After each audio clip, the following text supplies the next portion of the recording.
Hello, this is Dr. Grande. Today I will analyze the case of Heather Horst. First, I'll look at the background of this case, move to the timeline of the crime, then offer my analysis. Heather Leanne Horst was born on January 31, 1989, and was raised in St. Paul, Minnesota. Growing up, she had trouble making friends, but in high school, she was described as popular with male students. One of these classmates was a man named Brandon James Horst. Heather and Brandon became romantically involved, but they separated in 2006 when Brandon joined the Minnesota Air National Guard. He spent 4 years serving in Saudi Arabia. When he returned to Minnesota in 2010, Heather was engaged to someone else.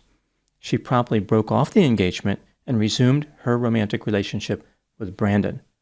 Whoever the rejected fiancé was, he was very fortunate. Heather told Brandon that she was pregnant with his child, which prompted him to marry her in December 2010. A few weeks later, Heather claimed to have a miscarriage. Over the next few years, she claimed to have additional miscarriages.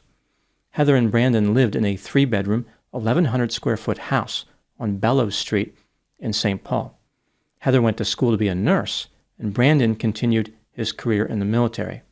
At Brandon's request, Heather gave up on her education and stayed at home. During the marriage, both Heather and Brandon had affairs. Heather had been romantically involved with a man named Marcus since before she married Brandon. Brandon's stepsister, Angela, lived about 10 minutes away from the house that Heather and Brandon shared.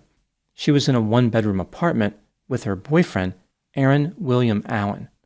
Heather was friendly with the couple and would occasionally spend time visiting with them at their apartment. Now moving to the timeline of the crime. On August 5, 2013, at 1:11 a.m., Heather Horst called 911 and reported that she found her husband in their bedroom. There was a lot of blood coming from his head. Heather had no idea what happened. When the operator asked Heather to touch Brandon to see if he was alive, she refused. Brandon's stepsister, Angela, who was with Heather, checked on Brandon and said he was cold. During the call, Heather never actually referred to her husband by name. Rather, she called him the body. When the police arrived at Heather's house, they found Brandon face down on his bed. He had sustained a single gunshot wound to the head.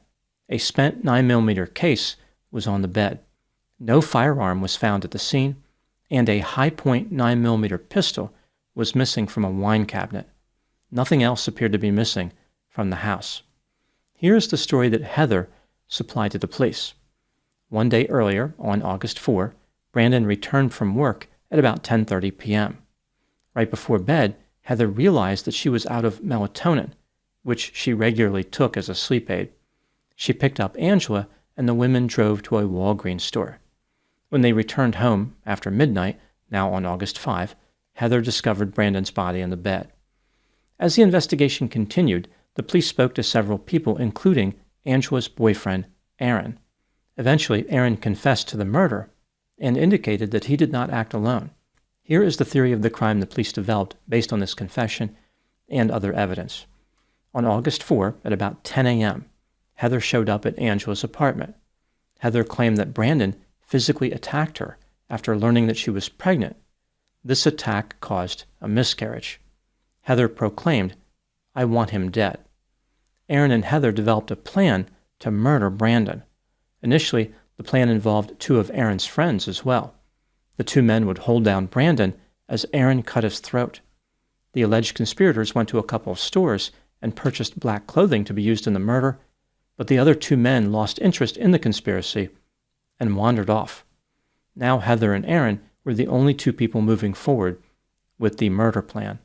The loss of helpers led to a change in tactics. Heather told Aaron that she would supply him with a firearm to kill Brandon. Heather took Aaron to her house at about 9:30 p.m. She gave him a pistol, showed him that it was loaded, and told him to shoot Brandon 2 or 3 times to ensure his death. Aaron made his way to the basement of the house and waited for Brandon to return and go to sleep. After Brandon arrived home, Heather went to the basement and spoke to Aaron. He was having second thoughts, but Heather convinced him to move forward. Heather received a call from Angela, at which point Heather left the house, picked Angela up, and drove to the Walgreens with her. Sometime around 12:30 a.m., now on August 5, Aaron walked upstairs from the basement, stood at the doorway of Brandon's bedroom, and shot him one time in the head while he was sleeping. Aaron exited the house and sent a text message to Heather at 12:35 a.m. The message contained a single word: done. Heather and Angela left Walgreens 2 minutes later. As they were driving toward Heather's house, they saw Aaron and picked him up. He was just 1 block away from the house. They drove to a dog park where Aaron disposed of a backpack containing the murder weapon. Later, the police found the gun where Aaron said it was. After this, they drove to Aaron's apartment and dropped him off. Heather and Angela returned to Heather's house, where Heather called 911 after finding Brandon's body. The police believed that the only people involved in the murder conspiracy were Heather and Aaron. The other 2 men who dropped out were never charged, and Angela did not realize what Heather was up to. Both Heather and Aaron were charged with murder and conspiracy. In March 2014, Aaron pleaded guilty to second-degree murder. In June of that year, he received a sentence of 40 years. He is scheduled to be released from prison in April 2040. Heather decided to take her case to trial. On May 27, 2014, she was found guilty of aiding and abetting first-degree murder and conspiracy to commit first-degree murder.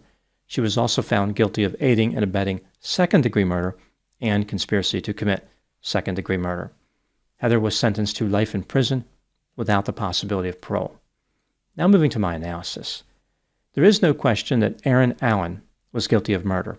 He admitted that he shot and killed Brandon, and the evidence corroborates his confession. The guilt of Heather Horst, however, can be debated. Heather maintains her innocence, insisting that she had nothing to do with Brandon's death. Her defense argued that Aaron killed Brandon on his own to fulfill some type of fantasy. Heather's assistant was not required for Aaron to complete the murder. The state, of course, disagrees. They argue that Heather manipulated Aaron into killing her husband.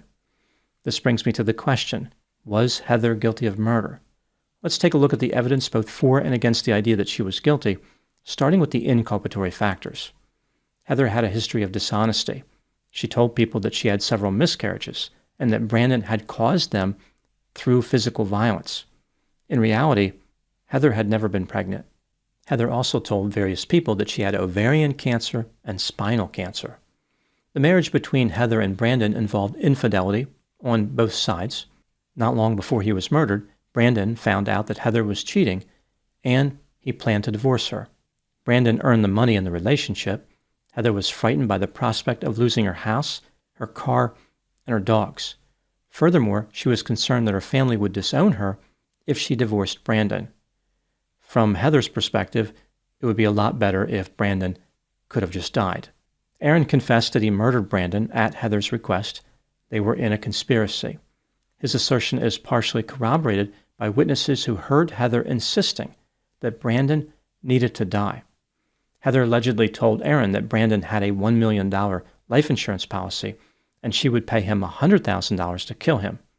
In reality, Brandon had $480,000. That's less than $1 million, but it still provides plenty of motive. Right before Brandon was killed, Heather just happened to leave the house for a late-night trip to a Walgreens store. While Heather was gone, she and Aaron exchanged text messages. At 12:06 a.m., Aaron wrote, "You gotta hurry." At 12:08, Heather responded, "On my way." At 12:10, Aaron wrote, "I think I just heard talking." At 12:15, he wrote, "He is still awake." And at 12:17 a.m., Aaron complained that one of Heather's dogs was barking and the TV was on upstairs. Aaron murdered Brandon at about 12:30 a.m., by his own admission, using a gun that belonged to Heather. At 12:35 a.m., he sent Heather the message containing the word "done." 2 minutes later, Heather and Angela quickly left the Walgreens store. Heather claimed that she was only there to buy one item, yet she and Angela meandered around the store for a while, almost like Heather was trying to construct an alibi. On the way back home, the women encountered Aaron a block from Heather's house. This was something that Angela witnessed. Later, she witnessed Aaron leave a backpack at a nearby park. The police would later find the murder weapon in that backpack. After Heather discovered the body of her husband Brandon, she refused to touch him despite having training as a nurse. She also referred to him as the body. Before the police could seize her phone, Heather deleted messages exchanged with Aaron and removed the SIM card. Moving to the exculpatory factors, before Aaron pleaded guilty to second-degree murder, he was already a felon from an incident involving him threatening a girl with a knife. The back door of Heather's house was broken before the murder. Aaron could have silently accessed the house without Heather's assistance. Maybe he waited for her to leave and then entered the house to kill Brandon. That's pretty much it for exculpatory factors. When considering the evidence in this case, do I think that Heather was guilty of murder? Yes, she was guilty beyond a reasonable doubt. What do I think happened in this case? This is just a theory, my opinion. Heather Horst was self-centered, impulsive, irresponsible, manipulative, deceptive, demanding, hedonistic, materialistic, opportunistic, parasitic, cold, callous, dramatic, erratic, inconsiderate, and had a sense of entitlement. She lied on a regular basis and pretended to have several miscarriages in order to garner sympathy. After she was caught cheating, Heather realized her marriage was going to end. Concerned about the financial consequences and excited about the possibility of collecting almost $500,000 in life insurance, Heather decided to kill her husband. She recruited Aaron for the murder and manipulated him by blaming Brandon for the miscarriages. She emphasized how the last miscarriage just occurred, which portrayed Brandon as an immediate threat. Aaron had been exposed to violence when he was younger and had a strong emotional reaction to Heather's fabricated story. He became angry at Brandon and was prepared to kill him. As the murder plot progressed, Aaron's two friends bailed out, and Aaron became unsure about what he was going to do. He wasn't feeling as good about the murder part. Heather addressed his doubts and encouraged him to press forward. According to Aaron, Heather said, quote, "Everything's going to be okay. Everybody dies at some point. And what about what he did to the baby?" Unquote. Heather's efforts to conceal her involvement were comically simplistic, misguided, and unsuccessful. The lesson learned in this case is how negative experiences in one's past can make a person vulnerable to manipulation in the present. Aaron viewed himself as an avenger against violent people, an attitude that Heather was able to identify and exploit. Aaron should have known that Heather was bad news and had a tendency to play the victim. For example, Aaron said that Heather once drove to his apartment with a piece of red twine around her neck. She accused Brandon of trying to strangle her with it. These days, Heather's behavior would be called pulling a Jussie Smollett, but of course Heather's incident occurred years before Jussie made his generous contribution to the world of playing the victim. Even without Jussie's story for reference, Aaron recognized that Heather was acting strangely. He thought it was odd that she would drive 10 minutes without removing the twine from her neck.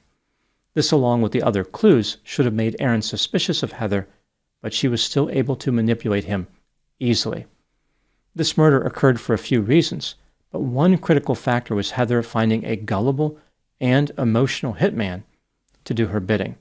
She knew a violent man when she saw one and knew how to harness that dangerousness.